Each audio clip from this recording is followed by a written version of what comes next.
Hi everyone! I thought I would do another video for you based on the sketchbook that seemed to be popular last time when I did that. Though our card is going to be based on this sketch right here.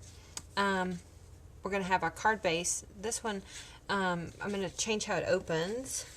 So there's our card base. And then we have some designer series paper. And I'm going to use this piece of Pretty in Pink. And that actually came from, let me show you the paper pack. That came from this paper pack called Shades of Spring that's in the Occasions mini catalog. Look at these fun papers. Fun colors. Patterns. Love these little circles. Thought they were nice and soft and subtle. So we're going to go with that. Shades of Spring. Okay, that's our designer piece of paper that's here in our sketch. Then for this rectangular image right here, notice it's layered. I'm not going to layer it. I tried a couple different combinations and didn't care for it layered. So I'm actually going to use a piece of Bashful Blue textured cardstock. Don't know if you can tell that. No real reason. You could use regular cardstock. You could use a designer series paper of Bashful Blue.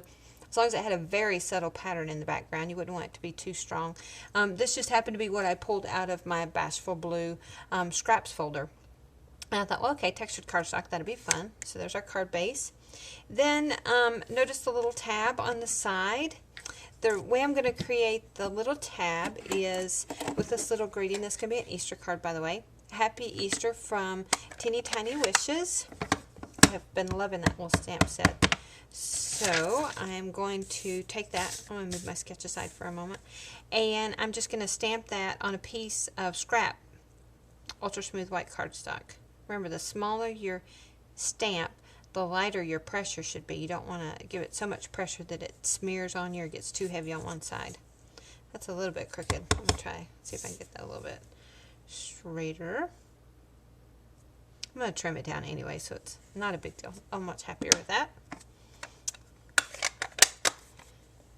So that's going to be our tab on the side. I just need to make it a little bit smaller. I'm going to do that with a pair of scissors. If you'd rather not freehand cut it, feel free to use your paper cutter. Totally understand. See if I can get it straight. Not bad. Okay, so there's my tab. Put that on. That'll go on the side. Okay, what other elements are missing? We have the ribbon. I'm gonna hold off on showing you the ribbon for a second because I want to show you after I get the card together why I picked the ribbon that I did to go with it. So we need the rest of our focal point.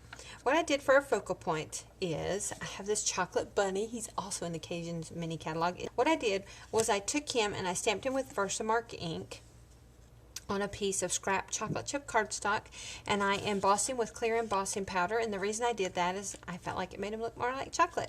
It gave him a little bit more dimension, made all these lines that are in the stamp stand out so much better, and I just thought it was fun. So just clear embossing powder on the Versamark, and then I cut it out. Here's another little side note for you.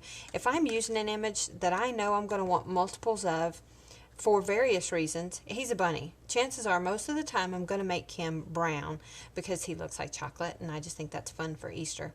I could use him for other applications, but this time of year I'm going to go with Easter. So when I stamped him, I went ahead and did a few of them so I could save them for later for other applications. So I just stamped him, embossed him, and then cut him out. And he's going to go on this piece of Bashful Blue. The reason I picked the Bashful Blue is because it gave me the effects of sky, and the reason I wanted the effects of sky is because I want some grass to go along the bottom. And so let me show you how I created the grass. I have, excuse me, this Excellent Eggs kit that is also in the Occasions mini catalog. Let me show you what comes in that. You get it in this little package. If you have kids and they like to decorate Easter eggs, you need this kit. It's so fun. You get these, can you see, these rub-ons. I think there's 3 sheets of rub-ons in there with white rub-ons on them. These are 6x6 size sheets. All this is 6x6. Then you get a sheet of rhinestones. I'm so excited about these. All different sizes, and those are just peel and stick. And there are these little strips that are created so that you can put your Easter eggs in them. You know, the little stands where you just loop them together? Well, see this one right here? See how it looks like grass? I took that one and I cut it in half, 2 1/4 inches. The reason I did 2 1/4 inches is because then I can get two strips out to use. So this is going to be our grass that's going to go at the bottom of our bunny. Isn't that cute? Okay. Let me show you what else comes in the kit. You also get these little flowers in Pretty in Pink, So Saffron, Bashful Blue. This looks like Pale Plum. And then you get some, this is probably really hard to see on the video, you get some leaves and some little scrolly patterns that come with it as well.